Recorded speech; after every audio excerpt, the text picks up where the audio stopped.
All right, so we are officially recording here. Again, today our session will be discussing collaboration.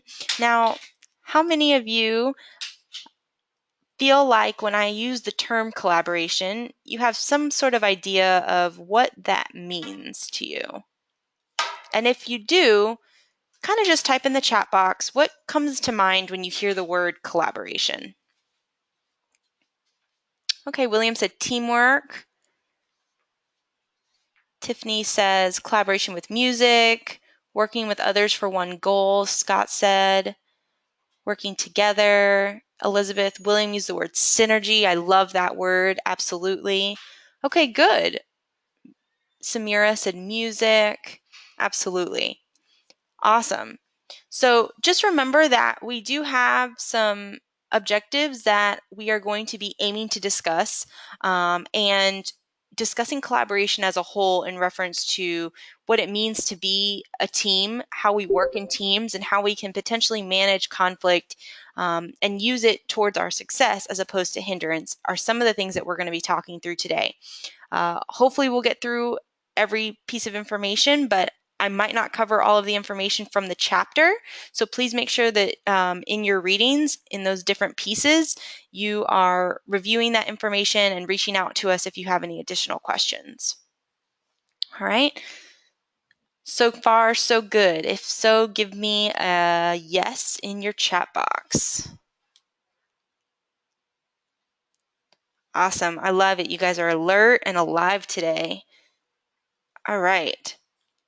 So what is a team? When we think about this term, we use it a lot in our workplaces. We use it a lot when we're talking about sports, or we can even use it when we're talking just getting together with our friends. We have some groups that call themselves a team or the A team, right? So I'm sure all of you are familiar with this term, but I want to actually kind of shift our focus on what this term of team means, okay?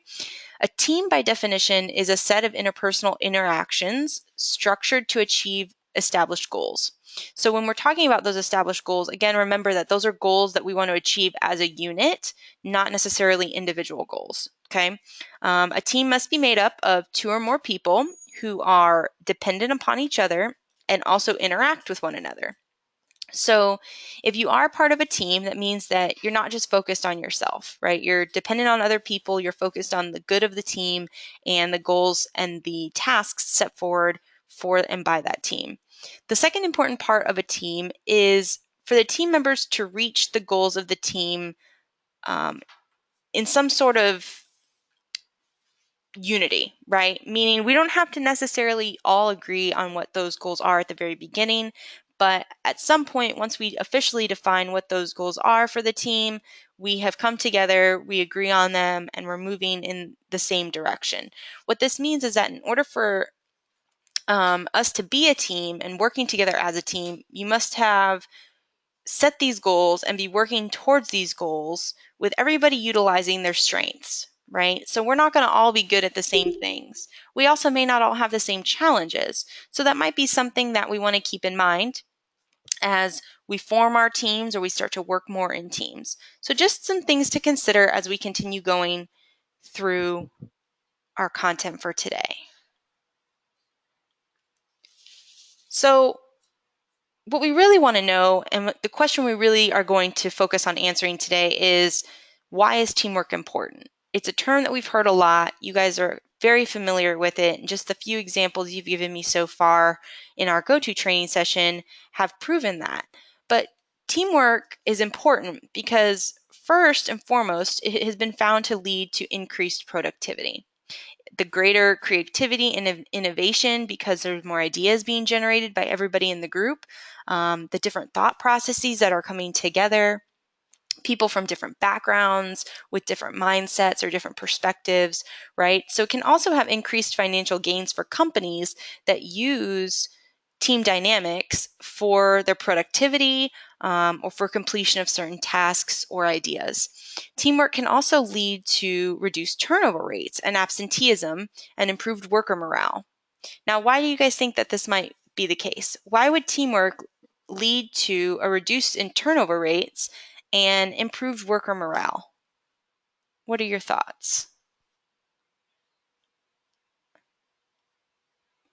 Yeah, Steven said support, right? We feel like we have a support system. Lee said split the workload. Marcus, because of every member's active involvement. Exactly. So we feel like we're part of something bigger than ourselves. Very good. Absolutely. And actually, a recent study found that teamwork was the number one skill desired by Fortune 500 companies. So having the skills to be able to work effectively within a team is going to benefit you, especially once you're out there in your industries. Some of you may already be out in your industries. And so getting this information and putting it into practice over the next several weeks is kind of giving you that edge on other people that might be surrounding you, right? And Phantom said, we gain strength from one another. Absolutely. We can continue to motivate and inspire one another. And that can really be a jolt of positivity that sometimes, some days we need. Because, for me, for example, the last couple of days with our daylight savings time, it's not necessarily something that you would associate to teamwork, right? But when I come in and I see my team and we start to work, my whole morale, my whole energy kind of changes in my workplace, even though I started off tired or maybe we have things going on at home. And so that teamwork and helping us stay productive and stay on task can really help. Absolutely. So I'm going to show you a clip. I'm going to actually put it in the chat box. That way you don't have to take away from the screen that you have up. And it's a clip that shows how working together can really change an outcome as opposed to only working individually. All right. So in just a second, I'm going to put this in the chat box for you to access. Go ahead and click on that link. And then when you are done, go ahead and come back to the chat box and just type done so that we know you are back here with us. All right.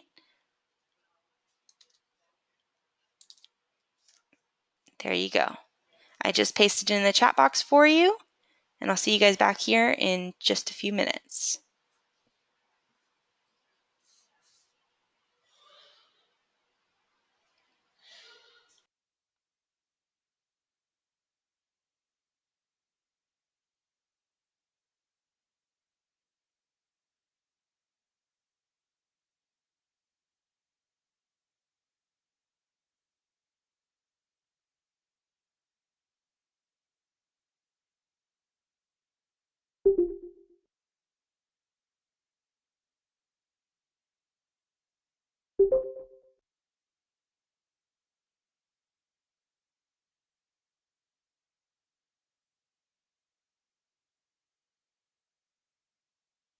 Okay, and it looks like we're starting to get everybody back. Good, good. Tiffany's done, Samira's done. I think we're waiting on just a couple more people.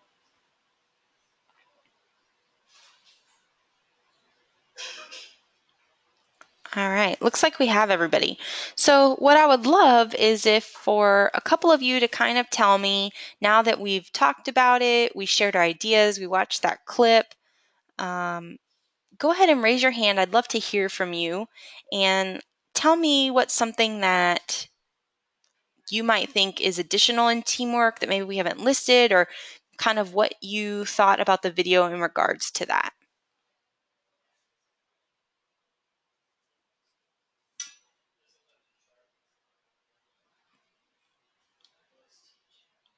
Okay, Marcus, I unmuted you. Go ahead and share with us, my friend.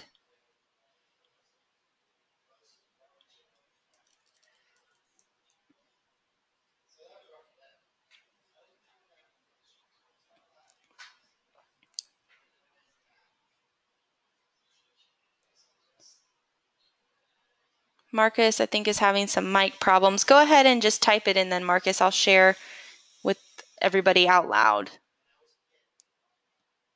And if anybody else wants to share with us with using your mic, go ahead and raise your hand. I'd love to hear from you guys.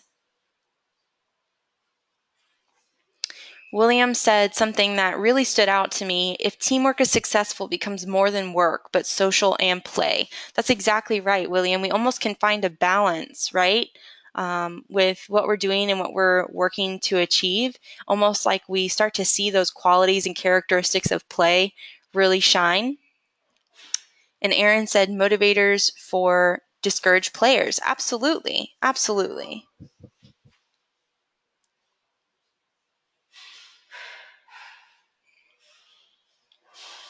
Anyone else?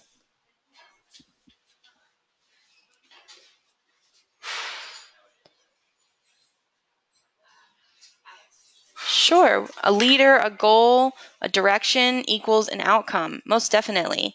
Marcus said that the clip displayed exactly what you mean by teamwork. They began in a frantic state until they were motivated to work together to escape. Absolutely, right? So when we're working in teams, I don't know if you guys have noticed, but I've definitely seen it. We kind of go through stages, right, in our development and working together where, maybe you've started to work in a team and at first you don't know anybody and maybe it causes some nervousness or even some anxiety, maybe even a little bit of excitement, right? And all of those things can work to help us kind of start to know who these people are that we're working with, getting to know their names, simple things, right? Getting to know what their goals are for what they want to do separate from the group, things that they like, maybe what their strengths are, maybe even now that you have that ammunition of our course material, what is their play personality? What are those strengths? Are they more organized? Are they more creative? What are those things that really can come into a team? And then once we get that information, we can start to really help synthesize, right? And work together utilizing every different component of that team. Um, and Marcus shared something else. He said he can relate. It's kind of how he began here at Full Sail. He's just becoming a lot more motivated and confident to do the work and succeed. Sure. And sometimes, Scott, you're right. We do have to learn to follow. Too many leaders can divide a team. So you kind of have to assess what the goals of the team are. You have to assess everyone's strengths and challenges. And we have to be willing to listen to one another, right? So since most of you have a pretty good idea of what this could or would look like, we also know that sometimes conflict can occur, right?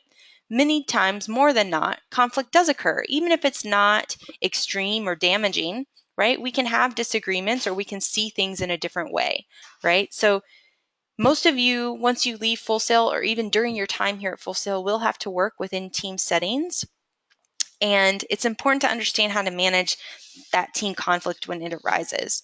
A conflict that some might see as major, other teams might not see as so big. So let's take a look at some things you should avoid doing if conflict occurs or arises in your team setting. Okay. So you shouldn't say communicate more, right? More communication isn't always the answer, believe it or not. Communicating differently is often the answer. So team members may understand exactly what another team member is saying and still disagree. But more effective communication is needed to manage conflict. So if you're saying things and you feel like you're hitting a wall with that, try and communicate what you're saying differently, or try and reflect what you're understanding that other person is saying differently. And you might be able to find some common ground. Do not blame. So blaming the team or the team member that this conflict is arising with is only going to lead to defensiveness. Okay, defensiveness leads to poor communication. Do not attack. Attacks will also lead to defensiveness. So attack the problem and not the person. Okay. Same thing with feedback, even if it's not something that you would consider conflict. When you are providing feedback in your group, provide feedback for what is happening with the project and not the people. All right. Don't be too general. So if you identify specific behaviors during conflict, team members will have a better idea of what behaviors need to change. For example, you need to be a better partner or team member, right? Remember about how we discussed, asking questions and building that rapport with people, understanding where they're coming from. So what does that mean to them? What does being a better team member mean? Be more specific. Don't avoid. So ignoring that conflict can lead to possible resentment. It can lead to a deeper set of conflict. And it can also decrease the productivity of the team. So holding that in might lead to you building up your anger and then not working as hard for the team because you're upset, right? Which could then cause other problems. So now that we know this, what we're going to do is explore what to do or what you should do when experiencing team conflict. All right. So we're going to kind of switch paths here a little bit. What we should do is talk with our team as a whole to confirm maybe the perceptions of what's going on or even what conclusions we think have been come to. Maybe you're the only one that's having a hard time or feels like there's a conflict, but if you talk it through with your team, you can check on that perception to see if others are feeling the same way or maybe think the same way.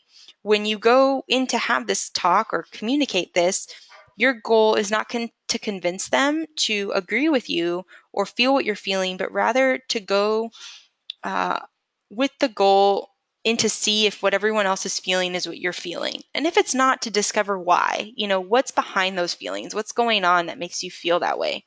Also, this will help you reassess your thoughts and feelings about the conflict once you know what others are thinking. All right.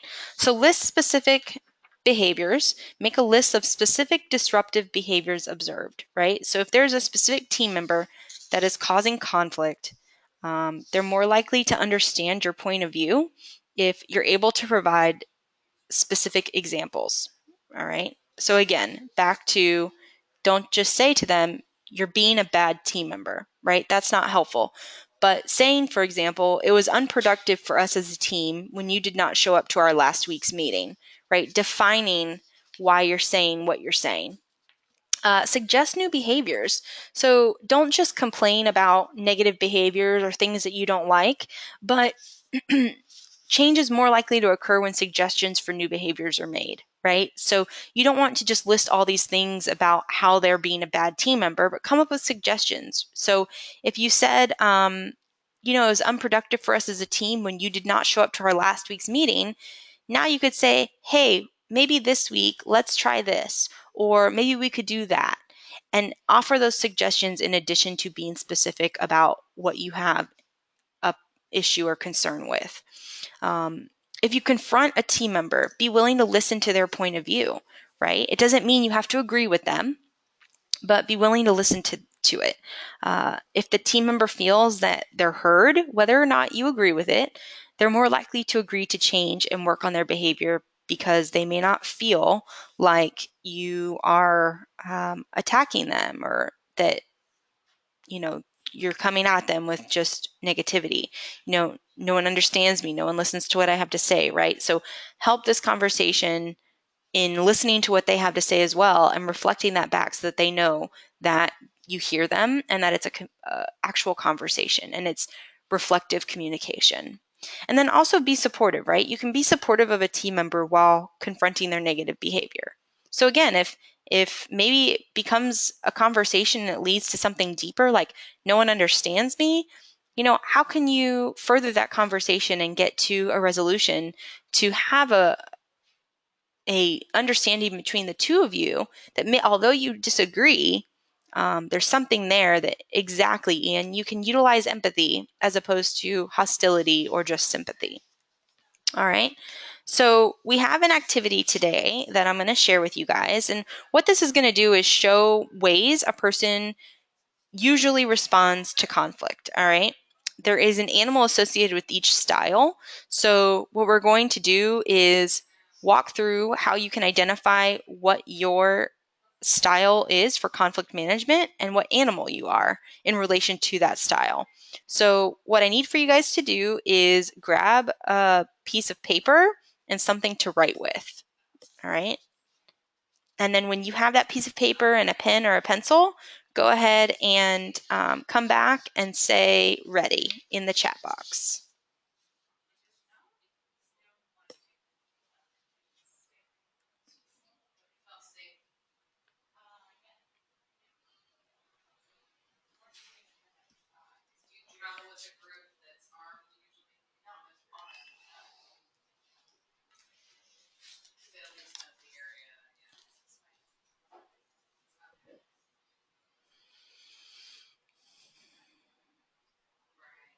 You guys are quick. I think we're still waiting on a couple more people.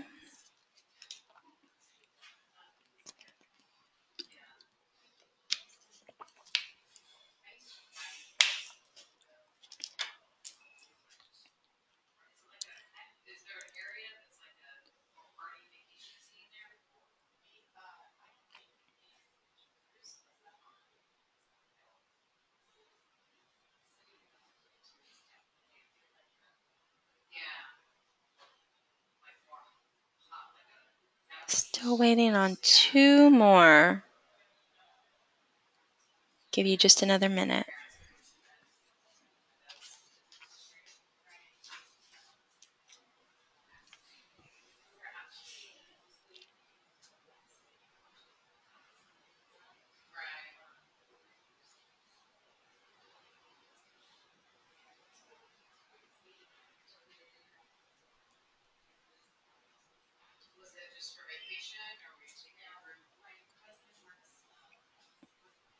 Okay, so what I want you to do on this piece of paper is go ahead and list down the page on different lines the letters A to O in a vertical fashion, all right? Just like you would if you're numbering numbers 1, 2, 3, 4, 5, and so on, but you're only using the letters, and I want you to stop at O.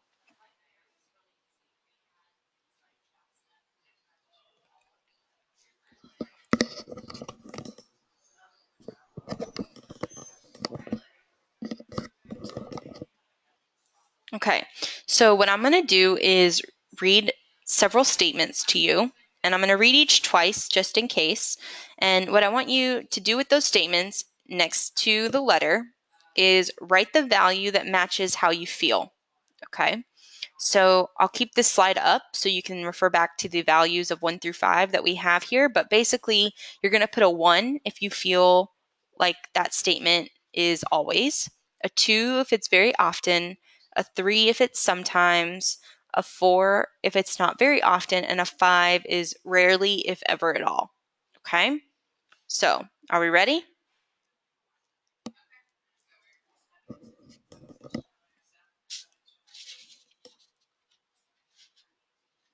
Okay. So again, just to make sure before we get started with the statements, I need you guys, or would like for you to have that piece of paper and vertically list the letters A through O, just like you would if you were numbering something, but with the letters instead. All right. And I'm going to read statements to you, and I'm going to read each one twice just to make sure that you hear it and you understand. And then I want you to write the value 1 through 5 that matches how you feel about that statement. Okay? Okay, so here we go.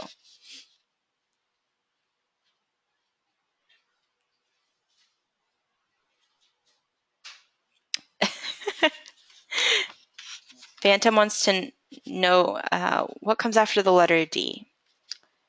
So it'll go A, B, C, D, E, F, G, H, I, J, K, L, M, N, O. All right, I hope that helps. Okay, so here we go. I'm going to start with statement A. All right. And A's statement is, I argue my case with peers, colleagues, and coworkers to demonstrate the merits of the position I take. Okay, I'll repeat A. A says, I argue my case with peers, colleagues, and coworkers to demonstrate the merits of the position I take.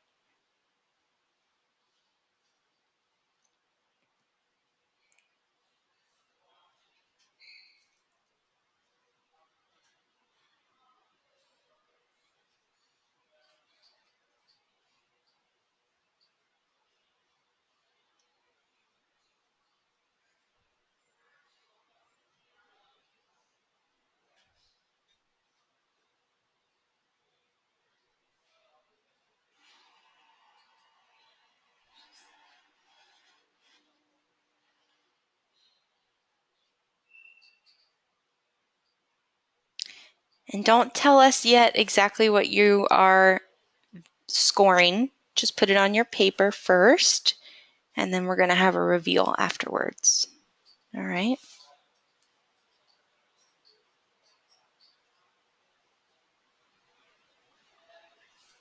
Okay. The letter B, as in Bravo, statement says, I try to reach compromises through negotiation.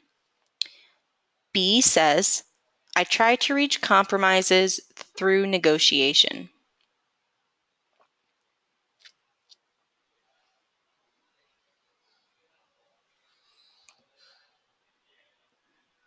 The letter C says, I attempt to meet the expectation of others. C says, I attempt to meet the expectation of others.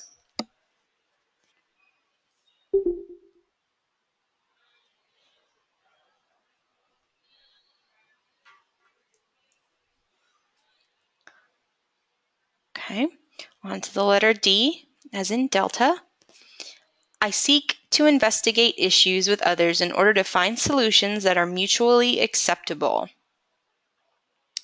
Again, I seek to investigate issues with others in order to find solutions that are mutually acceptable.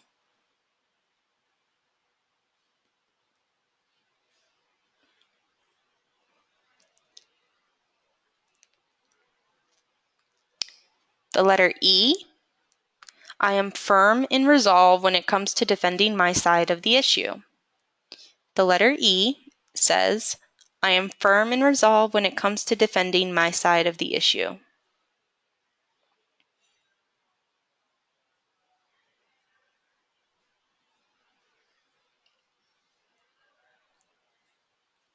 The letter F says, I try to avoid being singled out, keeping conflict with others to myself.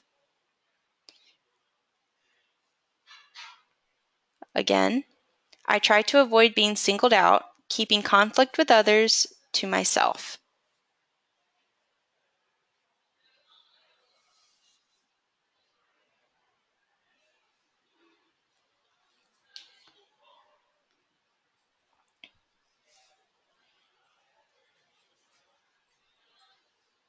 The letter G, as in golf, I uphold my solutions to problems.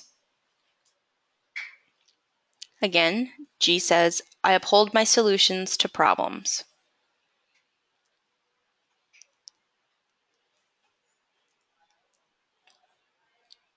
H, I compromise in order to reach solutions. H says, I compromise in order to reach solutions.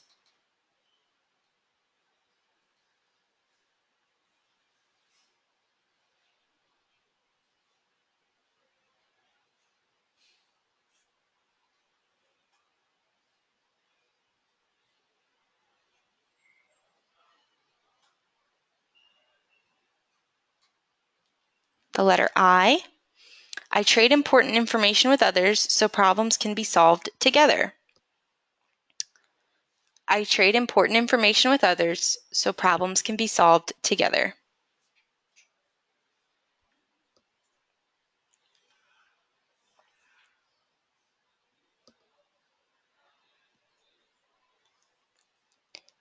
J, I avoid discussing my differences with others.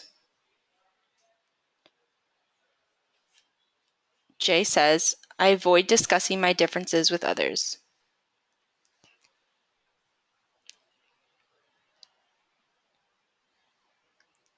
K, as in kilo, I try to accommodate the wishes of my peers and colleagues. K, again, I try to accommodate the wishes of my peers and colleagues.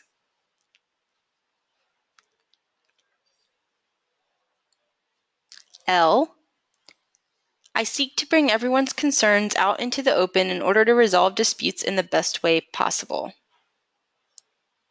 L, I seek to bring everyone's concerns out into the open in order to resolve disputes in the best way possible.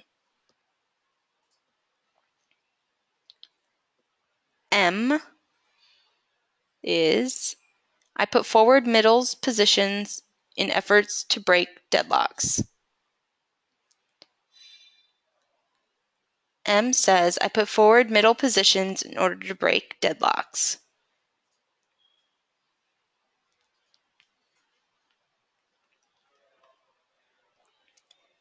N as in Nancy, I accept the recommendations of colleagues, peers, and coworkers.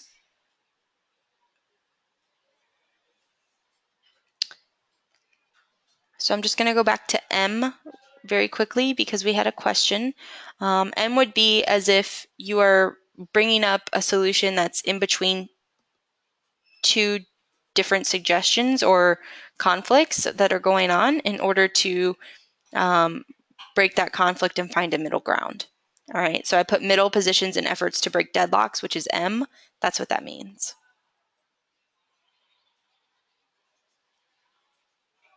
Okay, and I'm going to go back and show you guys all of the questions just in case you missed one, so don't worry. All right, N as in Nancy is, I accept the recommendations of colleagues, peers, and coworkers.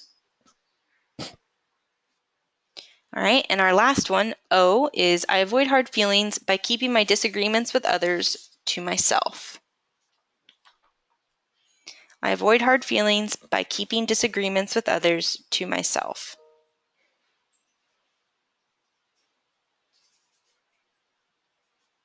All right, now here are the questions. Just in case you missed one, remember you're going to be giving them a value of 1 through 5.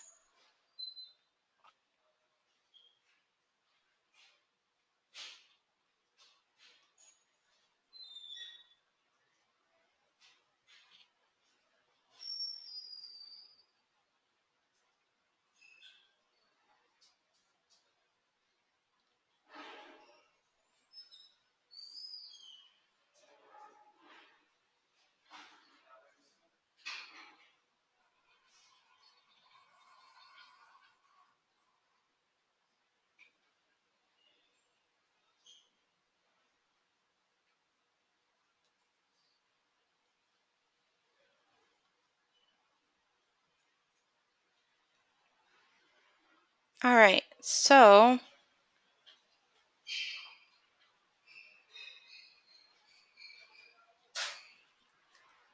Malira, that's okay if you missed them.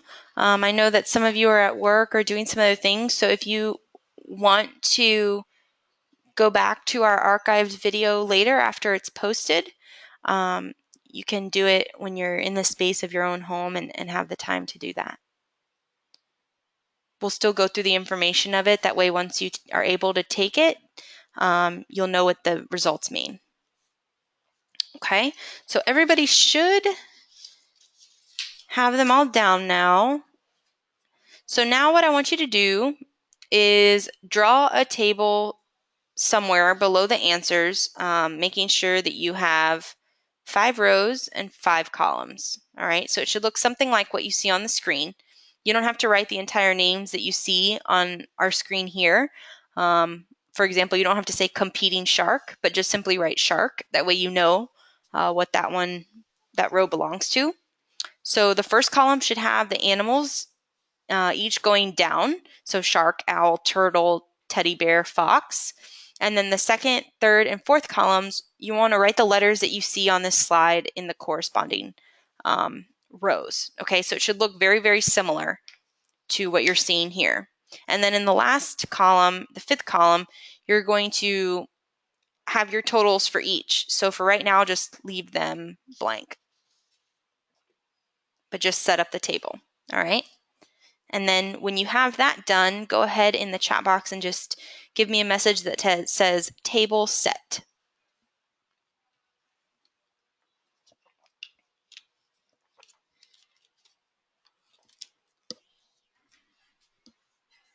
You guys see what I did there? Did anybody laugh?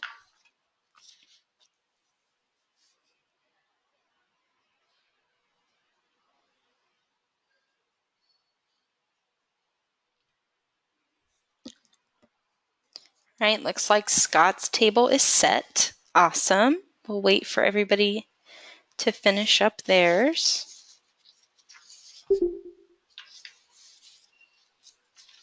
Looks like Steve is all set.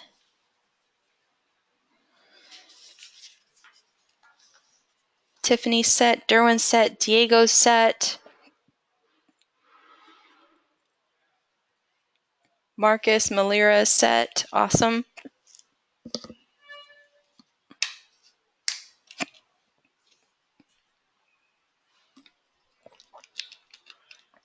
Ian and Aaron are all set. Lee is set. Phantom is set. William is set.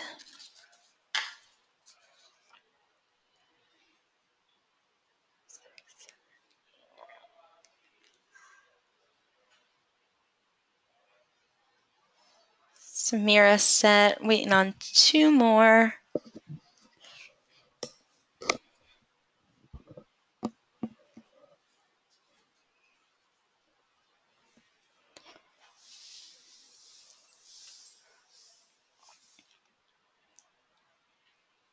All right, so now what you're going to do is record the number you placed next to each letter. All right, so the letters in this table reflect the letters that you just listed vertically.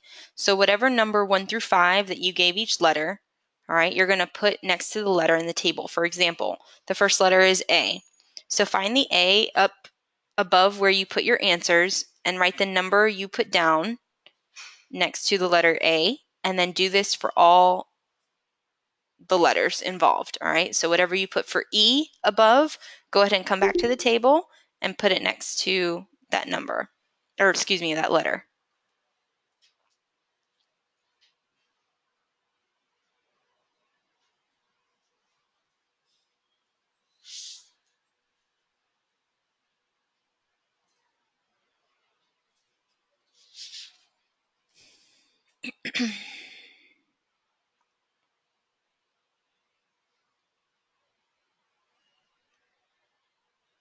All right, and if you're done with that, what you'll want to do is going across, all right, you want to total the numbers going across in each row. For example, you're going to add A, E, and G, and then under that total, you're going to put the number that those add up to. You're going to add D, I, and L, and you're going to total that number. You're going to add up F, J, and O, and total that number. Okay? Don't ruin the surprise yet by telling us, Marcus.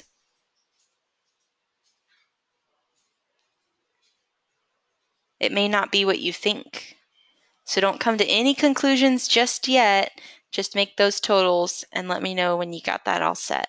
All right, so again, you're going to go and reference each letter, the number that you put next to each letter when you were answering the questions, and put that number next to the letter in the table.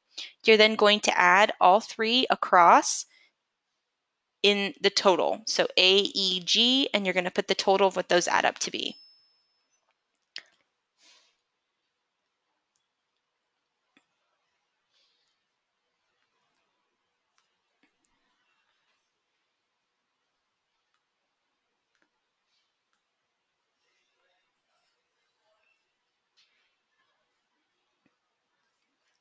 All right, so are we ready to find out what your dominant style of dealing with conflict is? If so, here's what I want you guys to do just for effect and imagine it in your mind. All right, I want you to type drum roll in the chat box, but then pretend like it's related to the actual noise. You all know what that noise I'm talking about is. I would replicate it, but it wouldn't sound very good, so.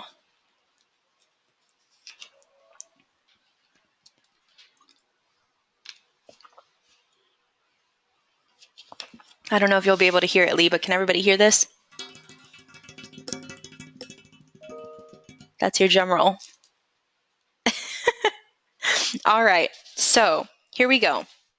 What I want you to first find is your lowest total score. All right. Your lowest total score is your dominant style of dealing with conflict. Okay, so I want you to circle this on your paper.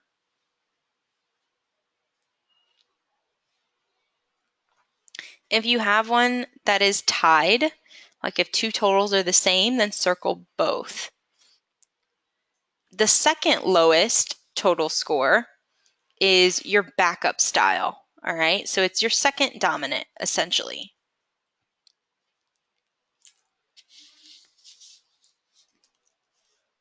Okay, so some of you may have done this and were thinking, oh, the one that's the highest is my dominant. No, it's actually the opposite. So the lowest total score is your dominant style of dealing with conflict. Okay, how many sharks do I have?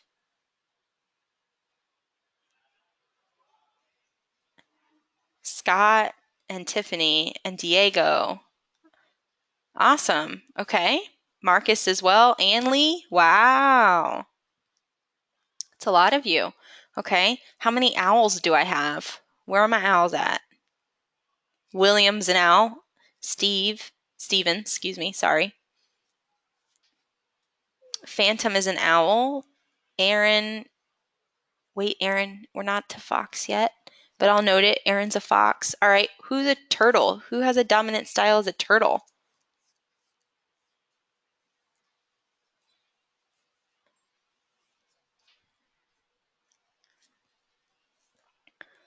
No dominant turtles, huh?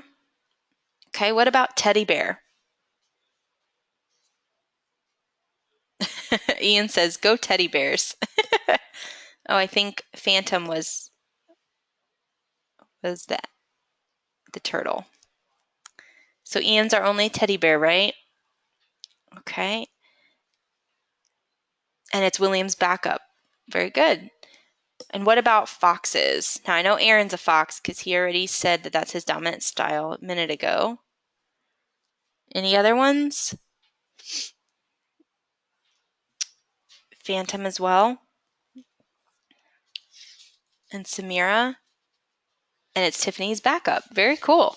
So now that we know this, what do we do with it? What does this mean for us? Well, we know based on our conversations and really based on our relationships and communicating and working with other people that most people have a dominant way that they handle conflict, but it doesn't mean it's the only style that we use. Okay, it's not something that is necessarily inexact science per se.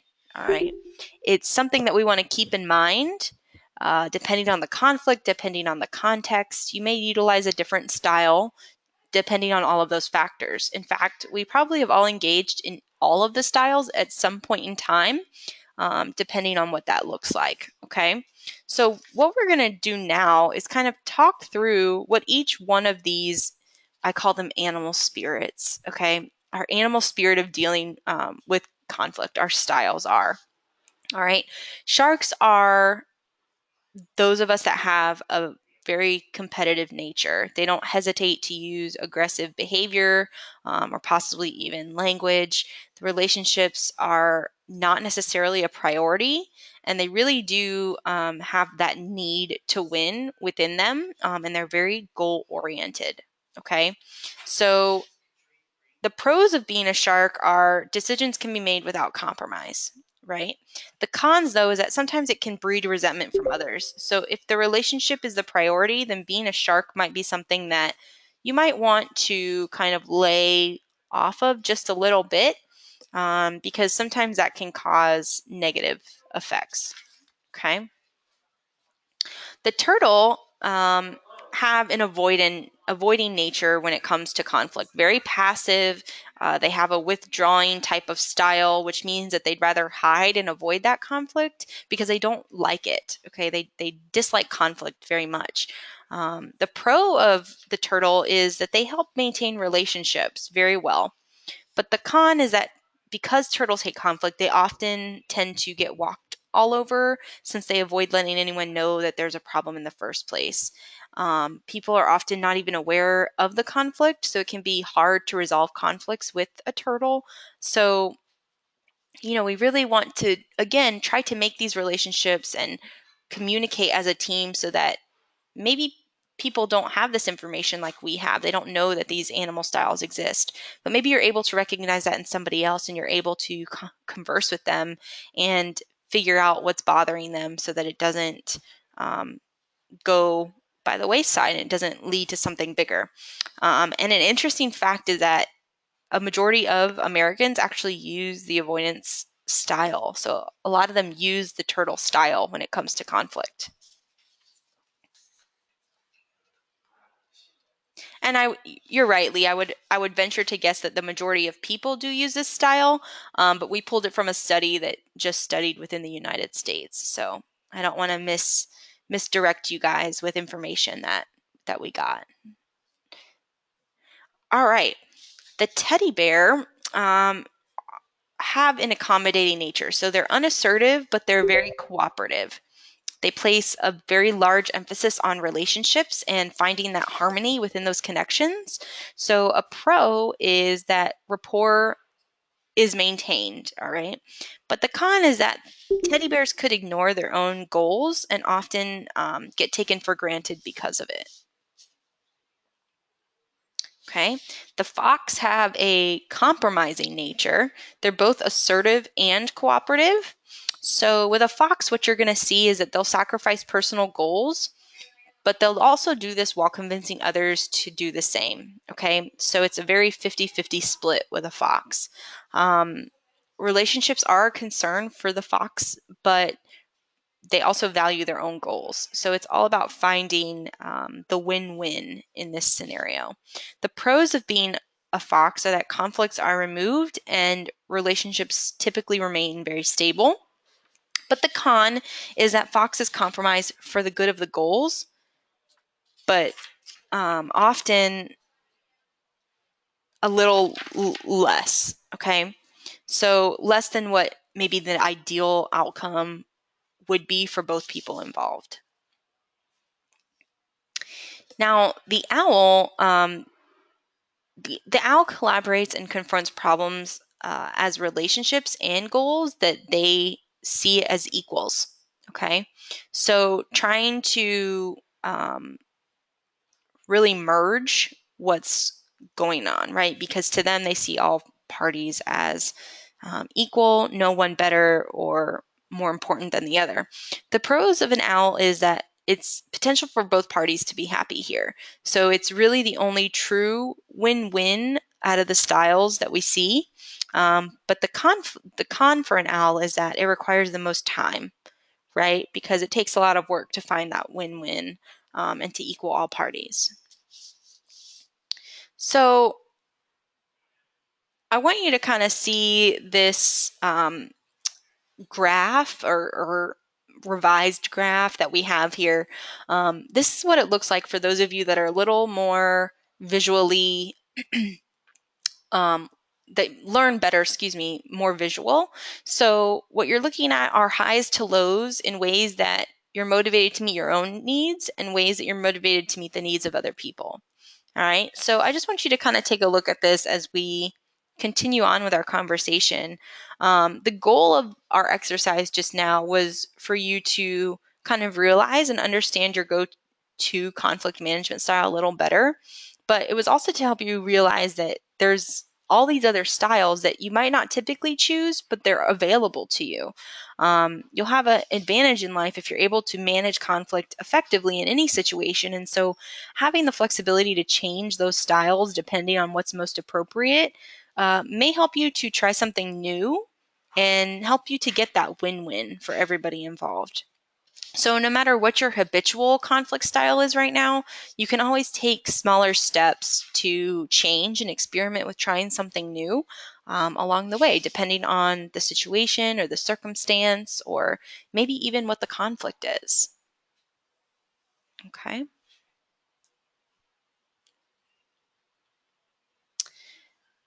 So what I'd like to do now, it's almost the end of our time here today, but I want to know if anyone has any questions. I had a really great time with you guys today during this hour. I want to thank you for joining me and taking time out of your day to come here with us. And if you have any questions, go ahead and either raise your hand or type them in the chat box for us.